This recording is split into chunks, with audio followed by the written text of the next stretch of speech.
Yes, it is. Yes, it is. When was your first year? 2003. 2003. Yeah. Damn, that was a long time ago. That was like 6 years ago, right? Indeed. Yeah, I came solo, man. I was pretty young. But this year you came with your friend. Yeah. It's this dude like right, that guy right there. Yeah. Anyway, that's your friend. What's his name? Per. Per? P-E-R. He's Norwegian. Cool. That's a cool name. What's your name? David. I don't even know your name. I'm Yvonne. Nice to meet you. Very nice to meet you. Nice to meet you. No, documentary here. Yeah, about Bonnaroo. That's awesome. Yeah, I love Bonnaroo. It's been amazing. It's awesome. It's been a little crazy this year so far. It's been... Well, the washout was pretty incredible. The rain. The rain. Yeah. But it's good now. It's chill. Definitely. It's only going to get better. Yeah, it's Friday night. It's Friday night. And it doesn't stop until like 6, 7. When you want it to on when Monday. You want it to. On Monday. Yeah. Anyway, it was great to meet you. Very nice to meet you too. We'll definitely see you around. Cool. All right, bye. Bonnaroo. Bonnaroo. Hey, so what's your name? Josh Black. Nice to meet you. You're from Alabama? That's right. And you've been to Bonnaroo every single year since Bonnaroo began? Every one of them. Awesome. How did you first hear about Bonnaroo in the first place, the very first one? It was just a friend of mine told me about it, and we all got together and came. And you loved it then, and you just kept coming? Exactly. What have you seen? What's like one of the biggest differences between the first year and this year? Security was a lot more lax the first couple of years. Yeah. Getting into Bonnaroo, you mean? Just all around security. But you still love it? Oh yeah. Come back every year? Every year. Awesome. Cool. Well, we'll see you next year then. All right. And here we have a bottle of pee. We're here now in Planet Roo, where we are surrounded by incredible non-profit and for-profit organizations. I'm going to take you and help introduce you all to all the amazing organizations that are helping save our planet one cause at a time. I'm Andy Bernstein. I am the Executive Director of Headcount. We are a nonpartisan voter registration and civic engagement organization. We work in the music scene to get young people involved in the political process. So you guys came here this Bonnaroo to register voters and also sign people up to help volunteer. What was your goal this year? Our goal was to sign up 1,500 people to take a survey we're doing called What's Your Issue? And we hit our goal, I'm very proud to say. The What's Your Issue survey, we ask people what out of 6 issues they care about most. And then we follow up with them with information about that issue and present opportunities to take action. Okay, what are the 6 issues? The 6 issues are human rights, healthcare reform, food and farm policy, personal liberty, Gulf Coast recovery, and sustainability and conservation. All right. Have you noticed a trend? Like, I know you're going through, but have you noticed a trend yet to see? The ones that people pick the most are generally the broadest ones, like human rights and healthcare reform. But we find that when people pick food and farm policy, or Gulf Coast recovery, or personal liberty, there's a lot of passion. And so what we're trying to do is find passionate people. So we're less concerned with how many people pick, and more concerned with the ability to really reach people on a level that connects with them about the things that they think are truly important. We just saw an opportunity where if we got more music fans engaged in the political process and voting, there were so many of us out there that we felt we could really make a difference. This was coming off the year 2000, when the election was decided by a few hundred votes. So we created a grassroots network all over the country. That year we registered close to 50,000 people, and by 2008 we registered another 100,000 people. And it's really been step by step, brick by brick, just true grassroots kind of will. We've got a lot of great musicians involved: Dave Matthews, Pearl Jam, John Mayer, Jack Johnson, members of Phish, members of the Grateful Dead, Mo, String Cheese Incident, Wilco, My Morning Jacket, Nico Case, just a very diverse group of musicians. And we've kind of banded together and set out to make sure that young people are involved in the process. So you guys go to concerts, you follow them on tour?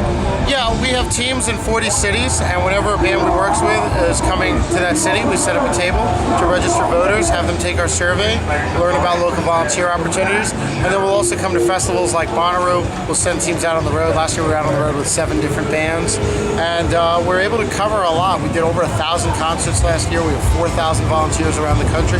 We're always expanding. We find music fans who are passionate, who are socially conscious, and just want to give something back and be a bigger part of the community in a really positive way, and we give them an outlet and bring in their peers.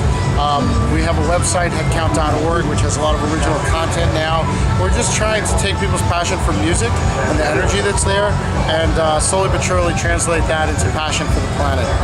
I'm with the Spitfire Agency, and I produce the Stanley Bottleless Water Program, Less Bottled Water Program, excuse me, with Bonnaroo and with Stanley water bottles. So I guess the main point for you guys being here this year and what Planet Roo is all about is educating people about issues that we should all be, working to change. This issue with water bottles, when water bottles has been a convenient thing for many, many years now. When did we all sort of just start realizing, wait a second, this is convenient, but this is also causing damage? When did you learn about this problem?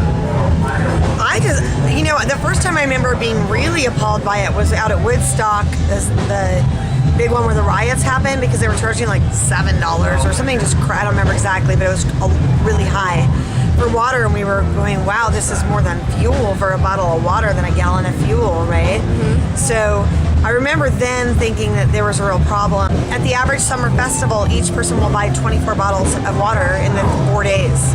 So that's a gallon a day of drinking water, which is what you're supposed to drink. Mm-hmm. So you realize that, with 80,000 people in Bonnaroo, that's nearly 2 million bottles right there, right? And they do a fabulous job of recycling them, But imagine the entire nation that doesn't recycle them. Well, also, that's not even the whole problem. It's not just recycling, it's the use of the plastic, shipping it in, keeping it cold, like all the things they're doing. The wells that we dug for Bonnaroo with Stanley, they keep it cold the whole time because they're underground pipes, and it's coming from the earth, our own, earth right here. And the water is being pumped underground cold, and it's being filtered underground, and it pops out of 60 different locations, 60 different spigots with fresh, clean drinking water. It just makes no sense to truck it in. So what you guys are basically doing are just selling Stanley steel bottles, reusable bottles. Yeah, but that's just to complement the program. We dug wells. Mm-hmm. So Bonnaroo's always had wells, and somebody actually identified the correct water source. We're playing a game, hardly anybody can do it. The difference between tap water, filtered water, our well water. What are the differences? Well, nobody can seem to tell. We're showing them, we're proving to them that the Bonnaroo well water, people are choosing the mountain spring water as the Bonnaroo well water like half the time. They have no idea. Huh. They can't tell the difference. We've only had, I think, 3 winners all day today. Almost nobody can figure out the difference. You have to place all 4. Well, there you go. Anyway, I'm going back to what you're talking about. We are selling the Bonnaroo bottle, and if you hand me yours, I'll show it. It's great. Stanley on one side, Bonnaroo on the other. Stainless steel. Unlike most bottles, it has no plastic lining inside. So it's solid stainless steel. And